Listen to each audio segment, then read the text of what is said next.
In today's video, I'm gonna show you how you can use FontAwesome's icons in your website. There are a lot of free icons and they're really easy to use. So let's get started. So here I've got my index.html file. Okay. So to use FontAwesome's icons, you just need to download the style sheet and then use the right classes for the right icons. So it's really easy to use. Okay. So first of all, you need to download it. So you need to head to fontawesome.com/download. Scroll down, get the free for web version. Okay. Once you've downloaded it, you need to extract the archive, the zip file, and I've already that here, as you can see here. Okay. And inside of this, you've got loads of files. Don't worry, we're not going to use all of them. Okay. So the first thing you should do is you need to create inside the CSS file, the CSS folder, sorry, a new folder called Awesome. Okay. Then inside of this new folder, you need to copy the web fonts folder from here and paste it here.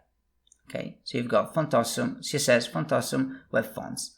Then inside of FontAwesome again, you need to create a new folder again, CSS. And inside of that, we're going to put the old.css file. Copy and paste it here. Okay, you should use the old.min.css file, which is the minified version, but as I'm going to show you things in here, I'm using this one. Okay, so let's close that. So here we are inside old.css, and you might wonder why I've created the CSS folder and then inside the old.css file instead of having it here, right inside of here. That's one reason, and I'm going to show you that. So I'm going to look for web fonts. Okay, so as you can see, inside of the font, the old.css file, you've got this, which is the actual font to use. Okay, and as you can see, the URL is /webfonts, which means going up one level and then looking for web fonts, the web fonts folder, which means that if I had the old.css file at the same level at web fonts, at the web fonts folder, that wouldn't work because you would need something like this. Okay, but as you should then actually change things inside of this file, you just need to create another folder and then the old.css. So it goes up one folder. So from the CSS here, it goes up one folder to the FontAwesome folder, and then it looks for web fonts and then FA brands, etc, etc. Okay, so this is why I've done it. It's important. Okay, let's close that down. Okay, so here you've got that and you've got that. So now we need to link the style sheet. So CSS, FontAwesome, CSS, and all.css. Okay, so now you have the style sheet available inside of your HTML file. Okay, so to use a FontAwesome icon, you need first of all to know which icon you want to use. Okay, so you need to head to fontawesome.com search and search for the icons you want. Of course, you should always use the free icons if you don't have the pro version. So tick that and then search for something. Let's say envelope. Okay, so you've got all the envelopes. You have to click on it and then copy this. Just click on that and everything is copied.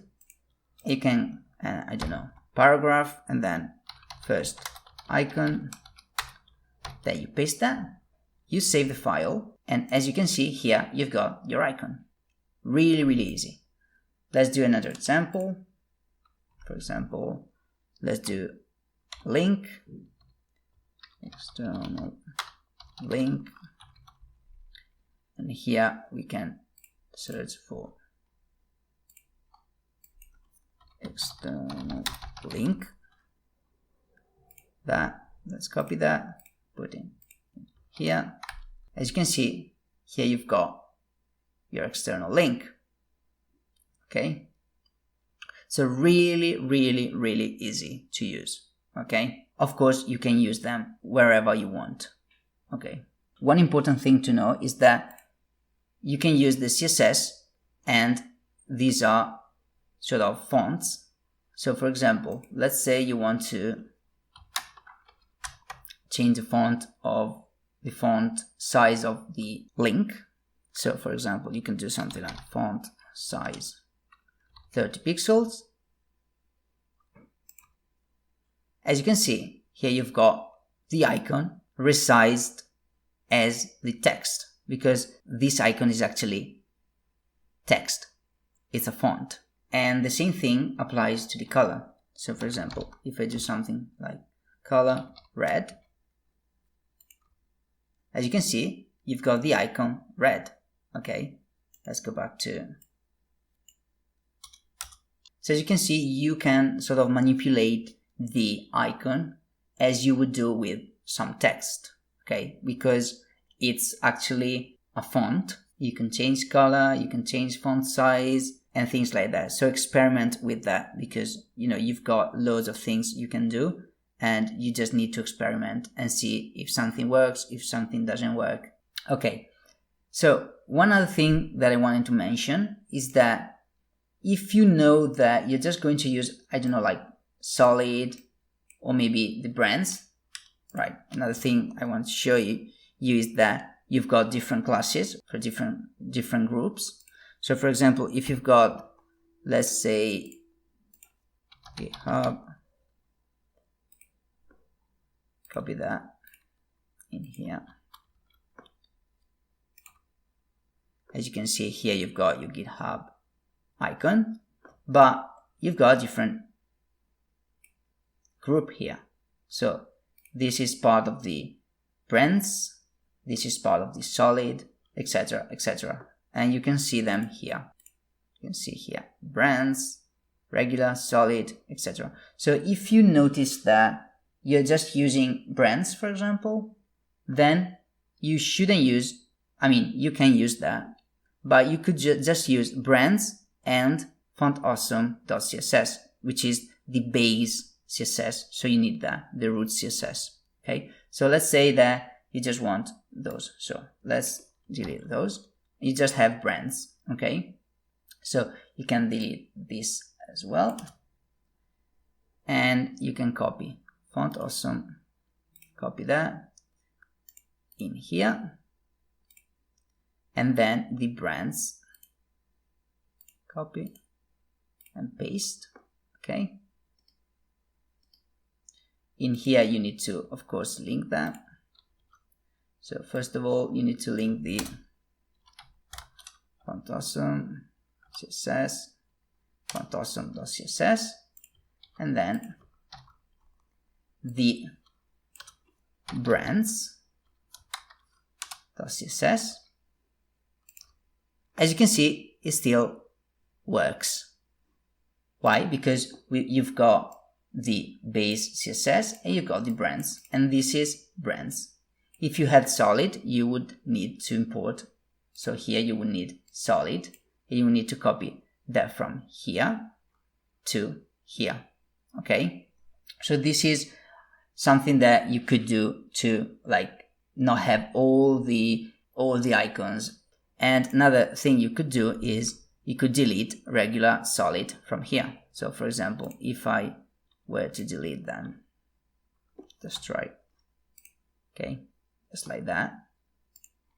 So here I don't have that anymore. I'm going to refresh that, and this still works. Why? Because I'm not using the web fonts, the solid web font, because I've just used the brands web font. And these are a little bit heavier in terms of size. So you could do something like this. Of course, always make sure that everything works as expected, because sometimes you have things that you think you don't need, but sometimes you need them. So after deleting them, just make sure everything works as expected. Okay, I think this is it, guys. I've touched on a few important things that you need to know, and now you should be able to use FontAwesome's icons in your website without any kind of problems.